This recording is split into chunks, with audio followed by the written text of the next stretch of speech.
Assalamualaikum warahmatullahi wabarakatuh. Jamaah rahimakumullah.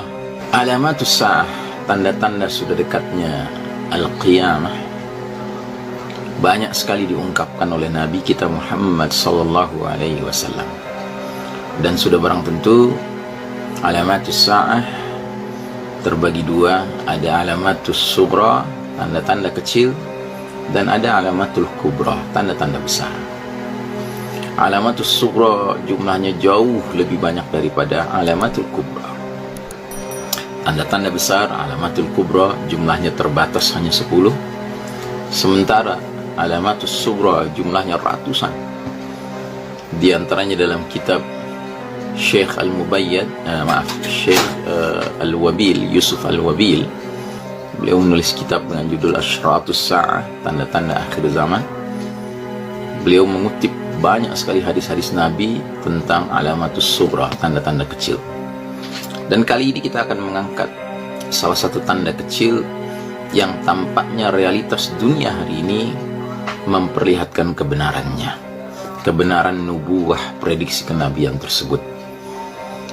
Di dalam kitab Syekh Yusuf Al-Wabil, beliau meletakkan hadis ini atau tanda ini di bawah subjudul banyaknya oknum pembela penguasa zalim.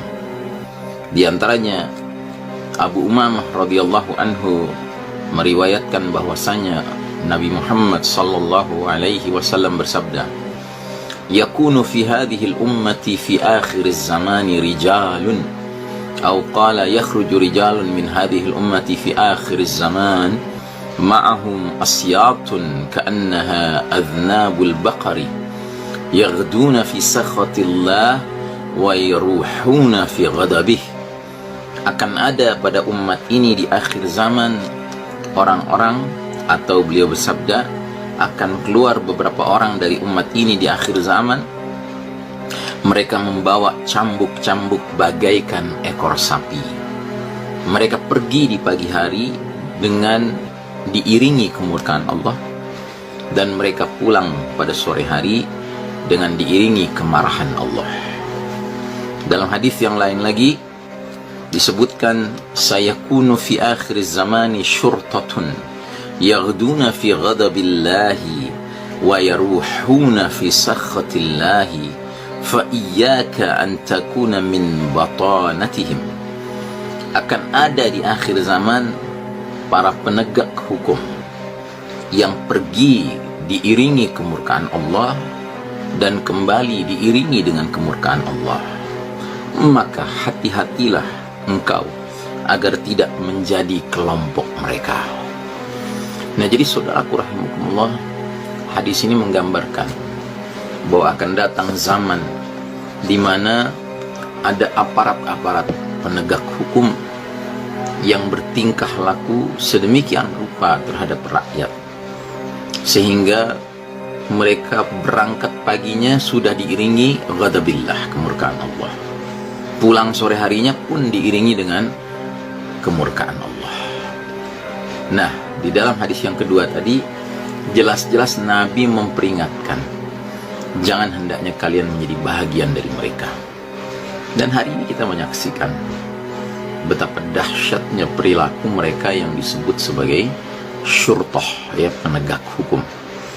Karena mereka menegakkan hukum bukan berdasarkan keadilan hukum itu sendiri, apatah lagi ketika memang zamannya adalah zaman di mana hukum Allah tidak ditegakkan, tetapi yang ditegakkan adalah hukum man-made law, hukum buatan manusia. Sedangkan dalam Al-Quran surat Al-Ma'idah ayat 50, Allah Ta'ala hanya menggambarkan bahwasanya opsi penegakan hukum itu hanya ada dua macam. Allah berfirman, afa hukmal jahiliyati yabghun wa man ahsanu minallahi hukman liqaumi yuqinun. Apakah hukum jahiliyah yang mereka kehendaki, dan siapakah yang lebih baik hukumnya daripada hukum Allah bagi orang-orang yang yakin, ya. Jadi dalam ayat ini jelas Allah mengatakan hanya ada dua opsi penegakan hukum. atau menegakkan hukum Allah yang tentunya pastinya mengandung keadilan, atau menegakkan hukum bikinan manusia yang dikenal dalam Al-Quran dengan istilah hukmul jahiliyah, hukum jahiliyah. Jadi saudaraku rahimakumullah, di akhir zaman kata Nabi akan muncul oknum-oknum pembela penguasa zalim, dan mereka menjadi aparat penegak hukum yang dimurkai Allah ketika berangkat menuju pekerjaan mereka, dan ketika pulang dari pekerjaan mereka juga diiringi kemurkaan Allah Ta'ala. Dan inilah yang dengan kasat mata, dengan mudah kita bisa saksikan hari ini, bahwasanya mereka-mereka yang dikenal sebagai aparat penegak hukum sudahlah tidak menegakkan hukum Allah Ta'ala tapi hukum manusia. Kemudian dalam penegakan hukum tersebut mereka bersikap diskriminatif. Semestinya mereka bersikap impartial, ya, tidak berpihak kepada siapapun yang melakukan pelanggaran hukum, tetapi mereka bersikap diskriminatif.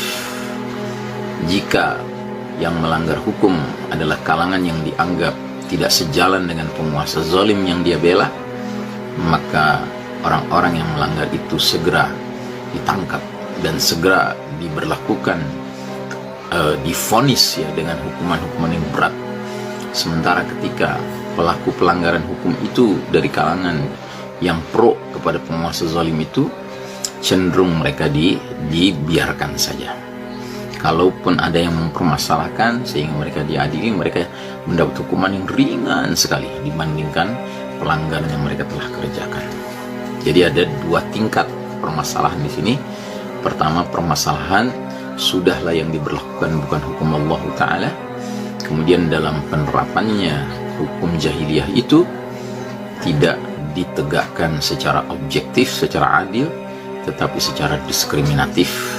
Nah, yang seperti ini, mereka ini adalah aparat-aparat penegak hukum yang dimaksud dalam hadis-hadis tadi, yang mereka berangkat pagi hari menuju pekerjaan mereka diiringi ghadabillah, kemurkaan Allah.